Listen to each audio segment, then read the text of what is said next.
नमस्कार दोस्तों, मेरे YouTube चैनल टारगेट विजन में आपका स्वागत है। दोस्तों, आज मैं आप लोगों को इतिहास के बारे में बताने जा रहा हूँ, जो कि संबंधित है कब, कहाँ और क्वेश्चन है कब, कहाँ और कैसे। तो शुरू करते हैं। शुरू करने से पहले दोस्तों, अगर वीडियो पसंद हो तो लाइक, शेयर, कमेंट और चैनल को सब्सक्राइब करें। शुरू करते हैं।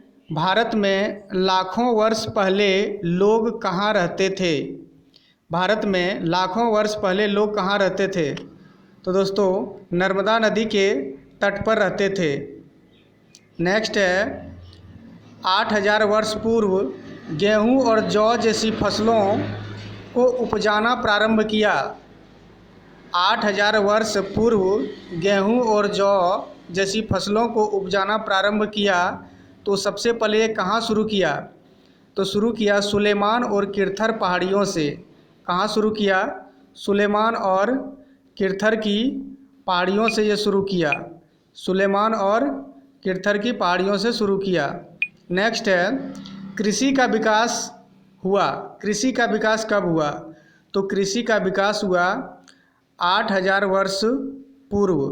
कृषि का विकास हुआ 8000 वर्ष पूर्व। नेक्स्ट है, मानव ने सबसे पहले कौन सी फसल उगाया? तो मानव ने सबसे पहले चावल उगाया। मानव ने सबसे पहले चावल जैसी फसल को उगाया।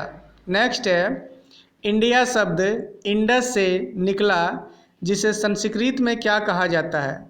इंडिया शब्द इंडस से निकला, जिसे संस्कृत में क्या कहा जाता है? संस्कृत में कहा जाता है सिंधु। इंडिया शब्द इंडस से निकला, जिसे संस्कृत में कहा जाता है सिंधु। नेक्स्ट है, तुर्कों ने भारत को हिंदुस्तान कहा। तुर्कों ने भारत को क्या कहा? तो तुर्कों ने भारत को हिंदुस्तान कहा। नेक्स्ट है, इतिहास को 3 भागों में बांटा गया। इतिहास को कितने भागों में बांटा गया? इतिहास को 3 भागों में बांटा गया। पहला है प्रागैतिहासिक काल, दूसरा है ऐतिहासिक काल और तीसरा है आद्य ऐतिहासिक काल। पहला है प्रागैतिहासिक काल, दूसरा है ऐतिहासिक काल और तीसरा है आद्य ऐतिहासिक काल। नेक्स्ट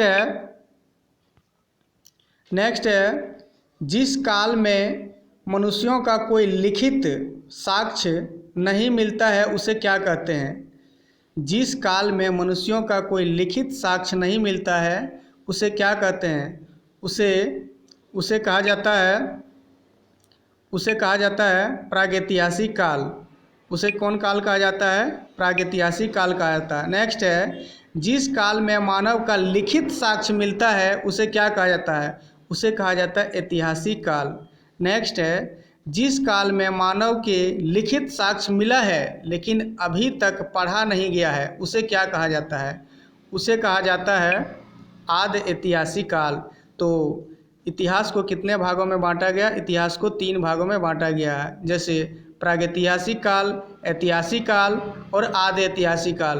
प्रागैतिहासिक काल किसे कहते हैं? तो मनुष्यों का कोई लिखित साक्ष्य नहीं मिला है, उसे प्रागैतिहासिक काल कहेंगे। और जिसमें लिखित साक्ष्य मिलता है, उसे ऐतिहासिक काल कहेंगे। और जिसमें लिखित साक्ष्य मिला है लेकिन आज तक उसे कोई पढ़ा नहीं गया, उसे कहते हैं आद्य ऐतिहासिक काल। नेक्स्ट है, पांडुलिपि किस पर तैयार किया जाता था? पांडुलिपि किस पर तैयार किया जाता था?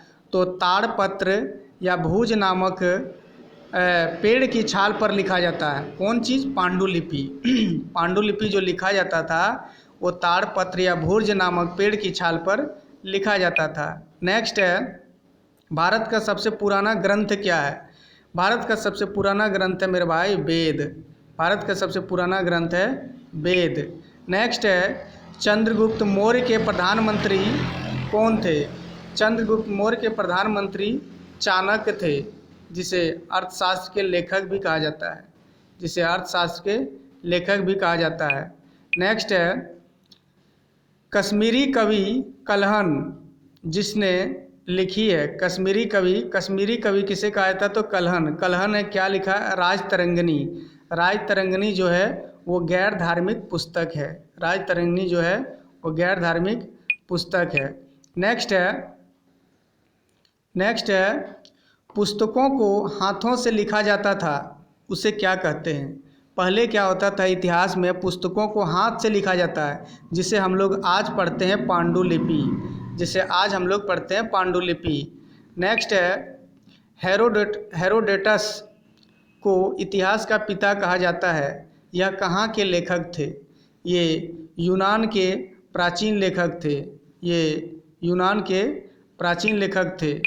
नेक्स्ट है अवशेषों के अध्ययन को क्या कहा जाता है? अवशेषों के अध्ययन को कहा जाता है पुरातत्व विज्ञान। क्या कहा जाता है? पुरातत्व विज्ञान। नेक्स्ट है प्राचीनकालीन चांदी का सिक्का कब प्रयोग होता था? प्राचीनकालीन चांदी का सिक्का कब प्रयोग होता था? तो ये 2500 वर्ष पूर्व होता था। 2500 वर्ष पूर्व चांदी का सिक्का का प्रयोग होता था। नेक्स्ट है उत्कीर्ण लेखकों के अध्ययन को क्या कहा जाता है? उत्कीर्ण लेखक का मतलब होता है कि पहाड़ पर्वत पर जो लिखा जाता था उसे कहा जाता है एपिग्राफी कहा जाता है।